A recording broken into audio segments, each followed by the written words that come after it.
તો નમસ્કાર મિત્રો, સ્વાગત છે તમારું આપણા વિડીયોમાં। તો આજે આપણે વાત કરીશું ગુજરાત રાજ્યમાં કેટલાક જિલ્લાઓમાં નવા તાલુકાઓ બનવાના છે તેના વિશે વાત કરીશું। તો ચાલો મિત્રો વિડીયો શરૂ કરીએ।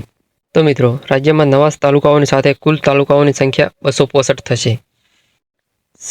સંતરામપુરા અને શહેરમાંથી ગોધરા નવો તાલુકો બનશે અને લુણાવાડામાંથી કોંઢબા, દેડિયાપાડામાંથી ચીકદા, વાપી, કાપરોડા અને પારડી તાલુકામાંથી નાના પોડા નવો તાલુકો બનશે। થરાદમાંથી રાહ નવો તાલુકો બનશે। વાવમાંથી ધરણીધર નવો તાલુકો બનશે। કાંકરેજમાંથી ઓગળ નવો તાલુકો બનશે।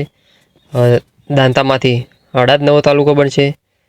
જાલોદ તાલુકામાંથી ગુરુ ગોવિંદ લીંબડી નવો તાલુકો બનશે।